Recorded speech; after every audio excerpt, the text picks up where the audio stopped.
after 1.5 years, I thought, okay, now I can speak, or I was able to speak. Actually, 1 year, if you are giving something consistently, definitely you will get result. Yeah, you are Reported that- speaking of fluent English, good English. I can see the result. Yeah. So that time I told them, okay, I know only two languages, whether Hindi or English. I don't know any other language. Actually, I wanted to ask you something. I forgot. I was Okay. listening to you carefully. Good morning to you. How are you today? Good morning, and I'm fine, feeling better. What about you? I can't complain. Everything is going well. Thank you for asking. So Yeah. tell me, how was your day so far today? My day was good. Actually, as I told you that yesterday I fall from stairs, so I'm just taking rest on my bed. I'm not walking too much, just little bit. How's your health now? Now it's fine, feeling better. Okay, great, Bye. great. So before diving in this session, I would like you to introduce yourself. Yeah, definitely. So first of all, thank you so much for inviting me here, and I have already seen your videos, so those are so fascinating. Thank you And very much. okay, so I talk about myself. So my name is Sakshi Chauhan, and I'm speaking from Gwalior. I born and brought up here.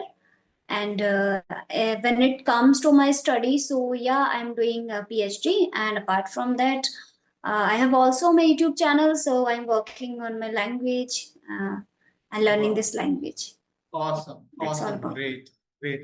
So you were born and brought up in Gwalior, right? Gwalior. Yes. Awesome. Awesome. I know Gwalior is a affluent city. Yeah, all sorts of amenities are available. One of the famous cities of India, I think, Gwalior. So you are living in the Yeah. main part of the city, right? I want to know a little bit about your city. Yeah, sure, sure. So you must have heard about Gwalior Fort and Sindhya Mahal. These are two, three things that are very prominent. And when people come from other countries or other cities, sorry, or other state, so they always want to see. They are curious to see that how exactly Gwalior Fort is, and that Sindhya Mahal, and these are two, I three think things. Those are very. I think Jhansi Ki Rani, like it has Yeah. a Mhm. yeah, it has relationship with Jhansi Ki Rani, right? Yeah, exactly. So there is a statue of Jhansi Ki Rani. There is a one story actually. So in Gwalior, there is a one park where there is a statue of Jhansi Ki Rani, and people say that when the war was taking place, that time Jhansi Ki Rani jumped from that place, and where she fall, so she fall on Gwalior Fort. So this is the Oh, story that we talk awesome, about it. awesome. Because when I was in seventh grade, I was studying in government school. So I think it is even in the CBSE curriculum. There was a one poem, "Khub ladi mardani wo to Jhansi wali rani thi," and it is very long poem. And Yeah. just three students in my class, my whole class, made listen this poem to my teacher, right? And we sang like a song, and that's why I remember this. Khub Mardani, and I remember whole poem, but I don't remember now. I forgot. Now I want to know about your English. Like, how did you improve your English? Yeah, sure. And I would love to talk about my English journey because this is a thing that I have seen myself and how I changed myself drastically just by putting little effort, I would say. So I'll start the beginning when actually I have completed my post graduation in Hindi medium. So that time I was not aware of English that much. I was able to read and write that only, but I was unable to speak. I was unable to express my thoughts in English. So after my post graduation, after completion of my post graduation, I thought let's do it. Actually, we faced a lot of issue when we were in college. Our teacher used to bother us just because of this. So at that time also COVID time, after that I think 2020 or 21. So then I started learning this language, and fortunately I found one of my friends. So we started practicing to each other, and for 1 year we just used to practice, and then we thought, okay, let's create one channel. So we created channel just for practice, and we used to talk to each other, conversation like that. So in this journey, actually, simultaneously, I got to know about some applications also. So those applications I have used, and they really helped me actually. And after some time, after 1.5 year, I thought, okay, now I can speak, or I was able to speak. Actually, 1 year, if you are giving something consistently, definitely you will get result. Yes. And So right we now you are devoted. speaking of fluent English, good English. I can see the result. Yeah. So that time I we just trying to figure it out, that how can we learn, what are some aspect that where we need to work, listening, reading, writing, and speaking, everything we used to do. And after 1.5 year, I thought, okay, now I can speak. So where I got to know about one application, actually they were hiring some trainers and all, and I wanted to check my capability, that am I able to do Okay. that or not. So finally, I Awesome. gave their interview, and fortunately, they selected me. So from that time, I have started taking paid session for beginners and all. So that's how my journey. And fortunately, now I'm also taking some paid sessions.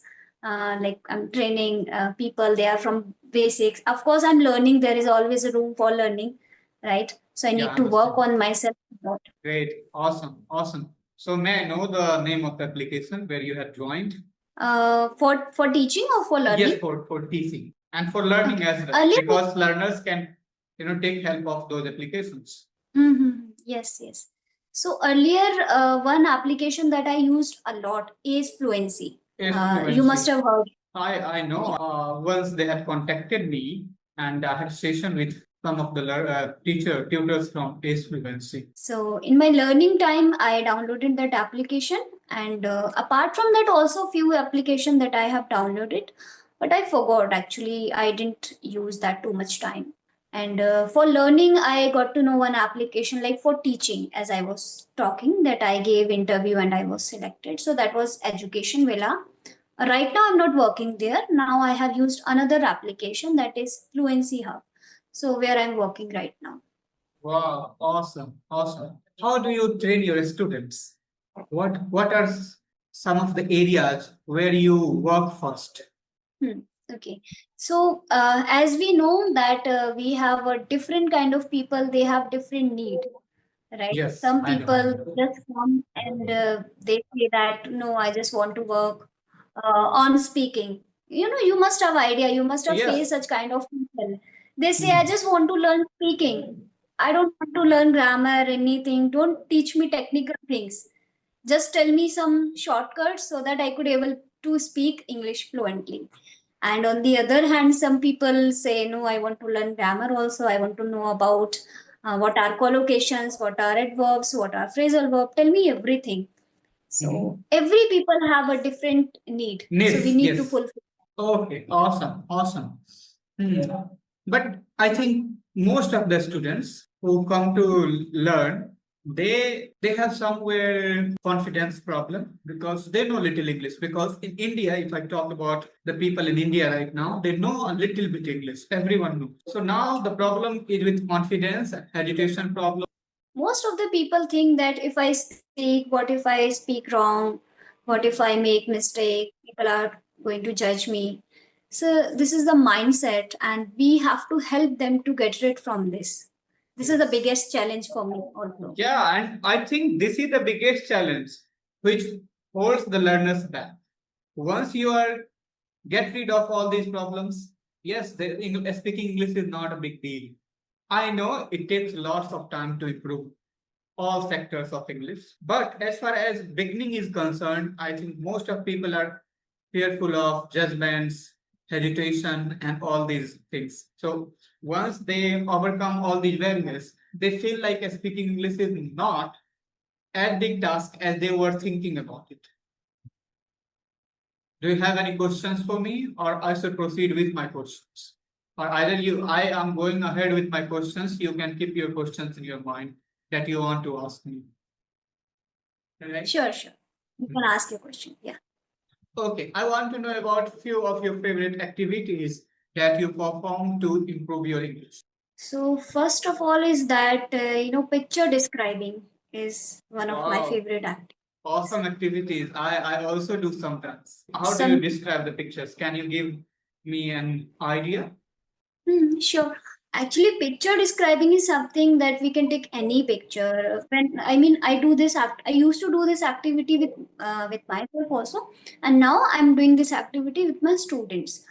Sometime I download some pictures from Google. Sometime I just simply there are some books and I show them, and I ask them to describe this picture. Sometime also I do that you can share your screen and pick up any of your picture, like your personal photo, and describe the story of relevant to that picture. So I time I Awesome. do. I would Yeah. say it is an awesome method because it also compel you to imagine about the situation. The same time you are thinking about something and speaking. So it gives you overall practice how to think and speak at the same time, right? Some people say, no, most of the people say right now, like you have to think in English. And the problem is Exactly. that we cannot directly think in English. Our foundation is our mother tongue. Our basis of speaking another language is our mother tongue because English is our second language. So Yes. we cannot do directly. If we go with this method, like look at the picture and just narrate the story, imagine about every details that is in the picture, and it gives you overall idea how to think at the same time and speak at the same time, right? So it is good method. I also make my students do the same activities in the class. Sometimes I will, bring some picture on my digital board and I will tell my students, narrate the story about this picture. It doesn't matter whether you are speaking about the geography or anything else or color of the picture or like just you have to narrate the story. Narrate whatever you can see in the picture, just you have to speak. This is the red color picture, there is a grass, there is a this, that, there is a snake in the picture. Just describe like this. And that's how they improve a lot. Okay. I also want to know that apart from that, what are some activities that you do with your student? First, I make them try to fearless. And how do I do that? I have a stage in my classroom. I bring them on a stage and they have to speak anything about the topic, particular topic. I give them the particular topic. When they are very new, I just bring them to introduce themselves so they can feel a little bit comfortable because introducing themselves is not a big deal. So they come in front of the whole class and they introduce. I know sometimes the students take long time to even introduce themselves. Right? I need to make them comfortable first. I tell, okay, no worry, come on the stage. If you cannot speak anything, speak your name, class, father's name, mother's name, whatever you can speak, and go and take your seat. And that's how they slowly start coming on the stage. Once they start coming on the stage, they feel little bit confident. They get rid of their hesitation and they feel like the being the part of the class. And that's how slowly I pick up everything. Later on, I give them topic. They have to be prepared about the topic, and they have to come and speak in front of the class. I have several other activities too that I make them to perform. Yeah, so that's how I go ahead. That's great. Yeah.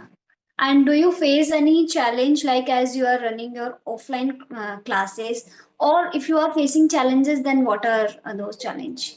Like there In must terms be of some students very weak, and you think that we need to figure it out some another way to teach them. Yes, there are so many students, they are very weak.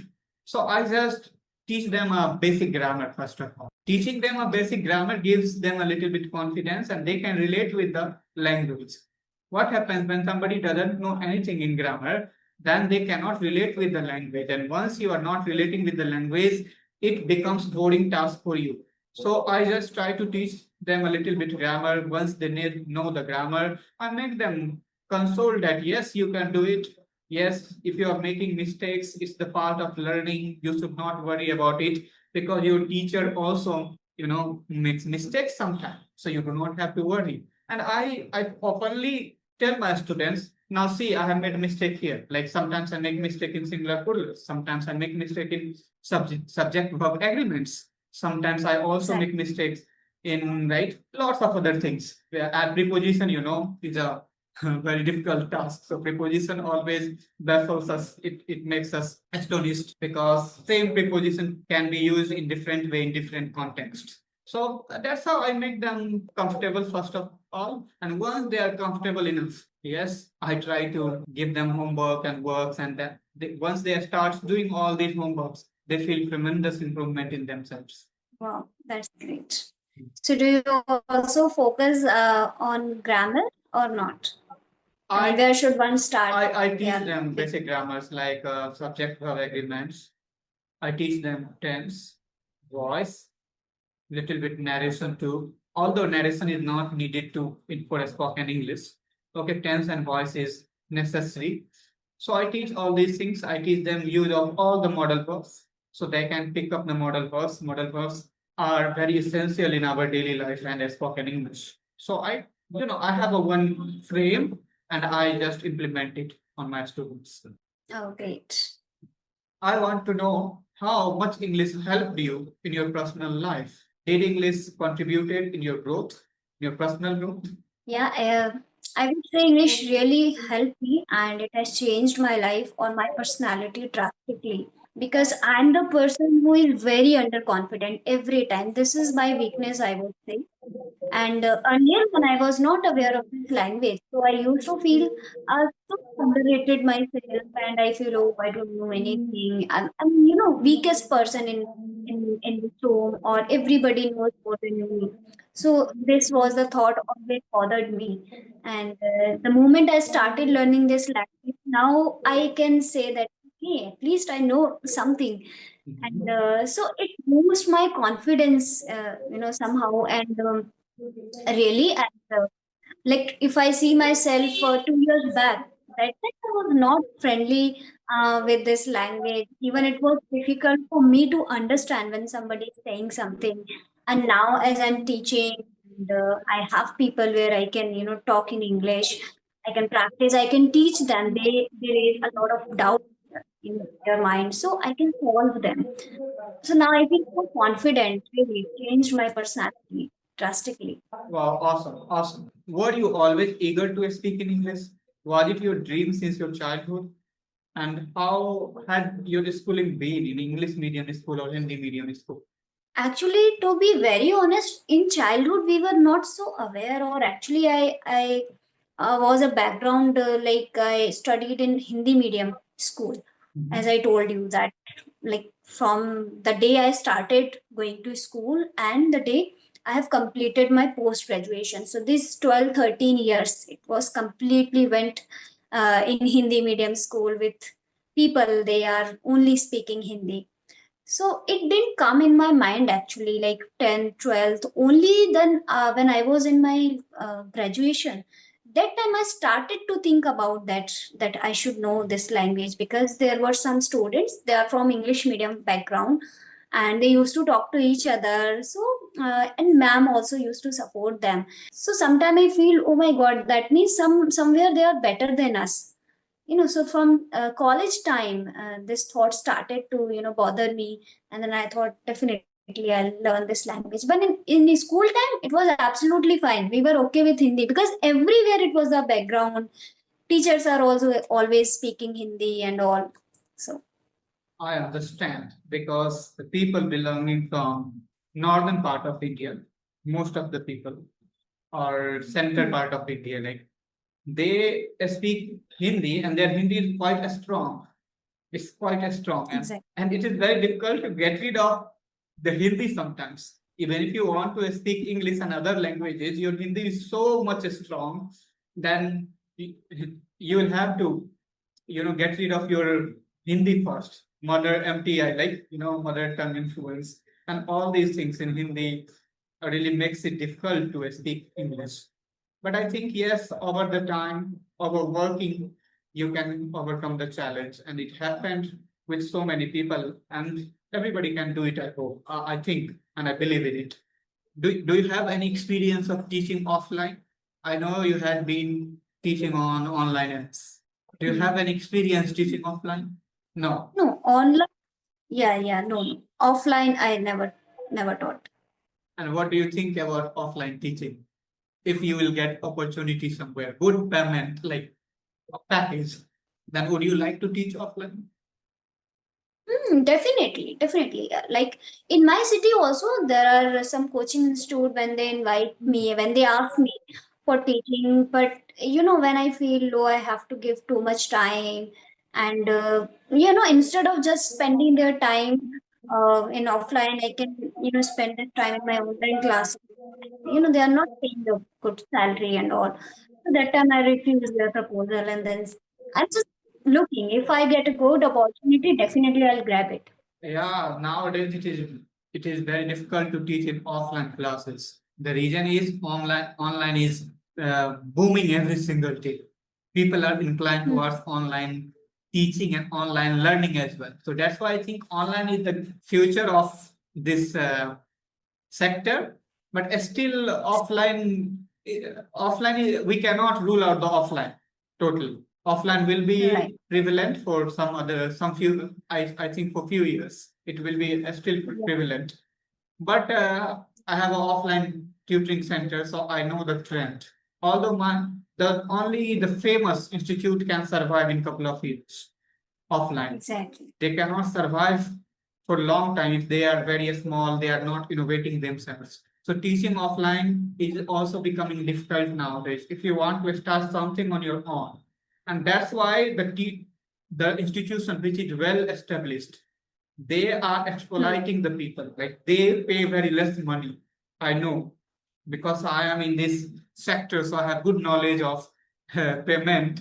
They do not pay good amount of money to the teachers.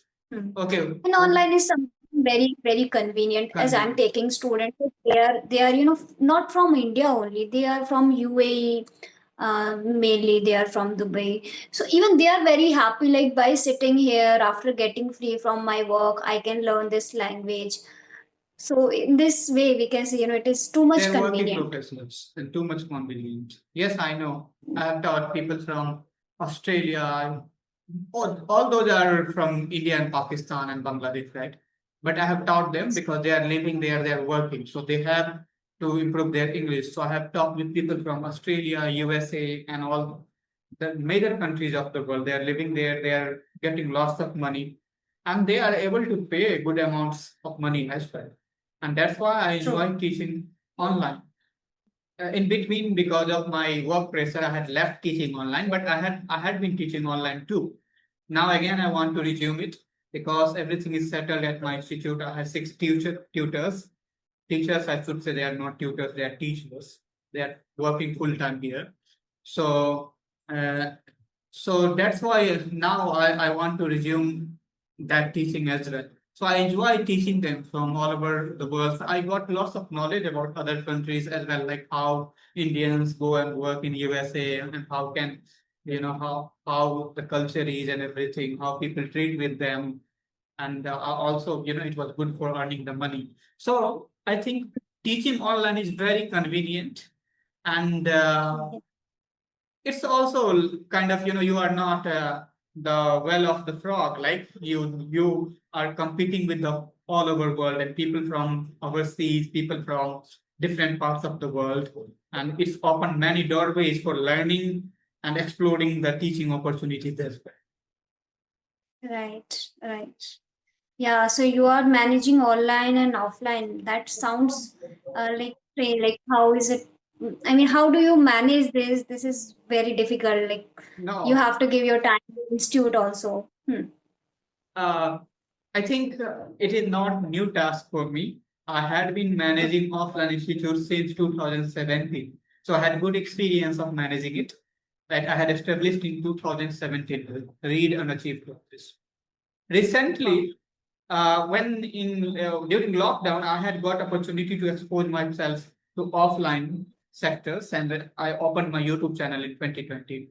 And since then, I have been on online platforms. So I got good time, right? During lockdown, I did not had any work for my offline institute, so I delivered that time to my online things, and that's how I learned how to cope up with the situation with online things. And I had already experience of running the offline institute since 2017 to 2020. Then. So when the Hmm. lockdown opened again in 2022, I started working on both sectors, like on both places, in offline and online both. And that's how I slowly, I had lots of difficulties uh, in earlier days. That's why I stopped uploading many videos on my YouTube channel. If you go and search, look at my uploads, then I was uploading so many videos during 2020, 2021, 2020 till 2022. But 2023, as I started paying attention to my offline institute, I couldn't keep up the rhythm, right? So, but slowly, I would say now I'm good at managing both the things, and I want to grow offline and online both sectors. That's great. Yeah, over the time we learn things how to manage. So that's why Yeah. it took me 7 years, roughly 8 years now in both the fields, and because of that I'm able to handle it. Somebody would like to handle it at once. I think it will become overwhelming and they will give up. So I think when you give time to any sector, you understand all the nuances of the sector, and you also learn how to deal with the situation, how to overcome it, and that's what happened with me. And I'm Okay. happy to hear from you Thank you. that you're Thank you very managing, much. you're giving your best. Yes, I'm working at my best from last couple of years. I think after 2017, I am the busiest person in my family, I would say. Right? Very busy person. Sometimes even my relatives will complain me that you do not have time for us. But what can I do? Yes, I'm in such a phase of my life where I understand time is important for me. So I have to, listen to these complaints sometimes. So we have talked more than I think 30 minutes. What do you want to do now? Do you want to keep continue our talk, or do you want to wrap up this session? Actually, this time the ball is in your court. Okay, great word you have Yes. used. Great phrasal verb. Ball is in your court. I want to, extend it for next 10 minutes because it is Sunday and I'm totally relaxed today. So yeah, let's No keep problem. on our conversation. So have you taught anybody from out of India? Yes. Okay. They are mainly from Dubai. Some are mainly from Dubai. They are actually. Okay. So how did you enjoy teaching them? Sorry. How did you enjoy teaching them? Exactly. I enjoy because every time I face new challenge, sometime they ask and I'm able to answer. Sometime I need to think. It happens as we are also in learning phase, and mainly when these people are from India, that is fine. But they are from Japan. They are from other country. So I face difficulty because I'm unable to understand whatever they are saying. So that is the most challenging task. Because Indians accent we can understand, either they are speaking in Hindi or English, but people from different country, they have a very different accent, right? And I Okay. told them, okay, I know only two languages, whether Hindi or English. I don't know any other language. Okay, so do you have any local language? Like I have a local language here. I'm living in a Darbhanga, right? Yeah. So this is very affluent part of Bihar. I would say because of the culture and heritage, right? It has a Hmm. rich culture and heritage since long time because there was a Maharaja whose forte is here, right?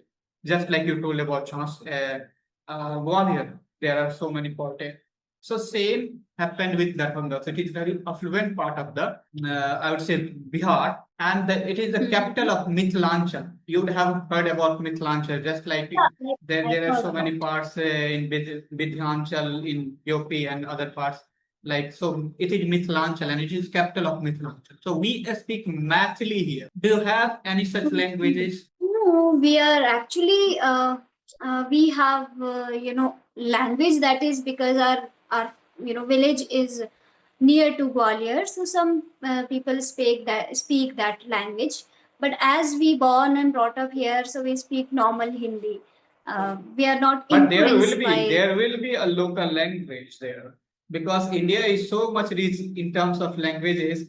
It has more than 700 alive languages right now. So that's why I asked you. You might have, and you must have one local language. like we have math, because I last year I was in uh, Varanasi. I saw people speak good Hindi because Varanasi, it is a Hindi dominant area, province, Exactly. and they also used to speak good Bhojpuri, right? So they locally they speak Bhojpuri. So I found two languages. Wherever I have traveled so far in India, they speak two languages. One their local language that they speak in their family Yes. and surroundings, and other is Hindi or maybe their own mother tongue. Like if you go to Bengal, Bengali is very dominant. They speak Bengali, and apart from yeah, that's why I asked. No, but here we speak like we in Gwalior, so near us some villages.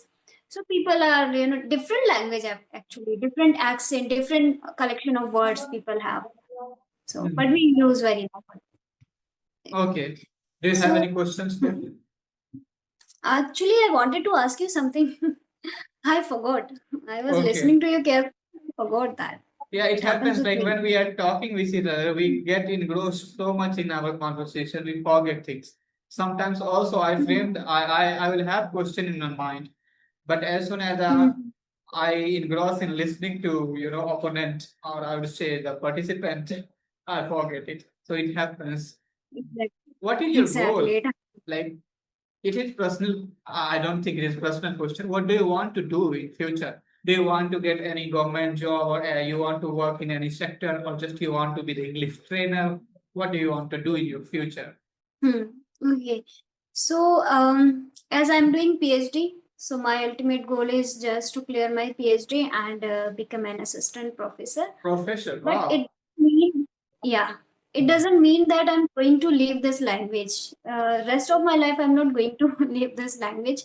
Whether I start my actually offline institute or not, that is the secondary thing. But my primary thing is that I will continue with my online classes and my YouTube or my learning. Okay. So, So these are the.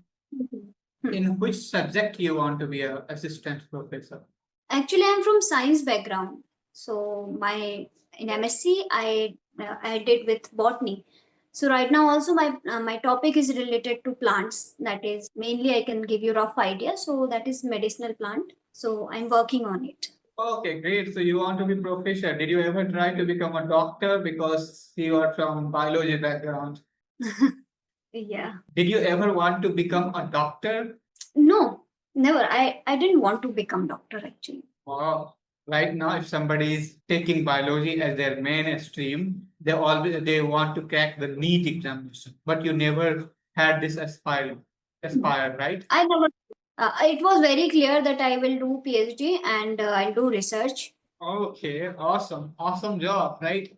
But very less people aspire to become a professor. I would say very less people, because it is very long process. I think all the jobs are very long process. Even somebody preparing for bank, SSC, railway, all these things, they have to give lots of time to crack these examinations. So all sorts of job require lots of time. But as far as professor is concerned, very few people want to go in such a length. Like you have to do BSc, MSc, then qualify NET, then become a professor, right? Or Exactly. are there any other process? Was I right with the process? First, you have to do BSc, It MSc, is the then same. NET. So you Right. would have to Right. qualify NET, right? Yeah, actually, I did not qualify my net, but I am in process. So I took admission in private. So, but probably I'll do that. Great, Hmm. great, awesome.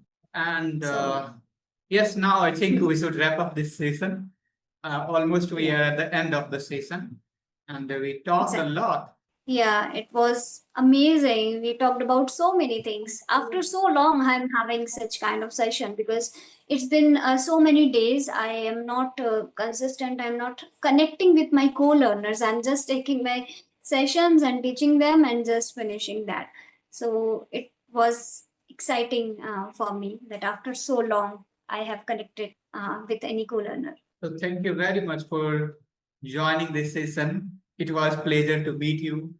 and I thoroughly enjoyed this conversation. Thank you so much. I have also enjoyed. Have a good day. Same to you.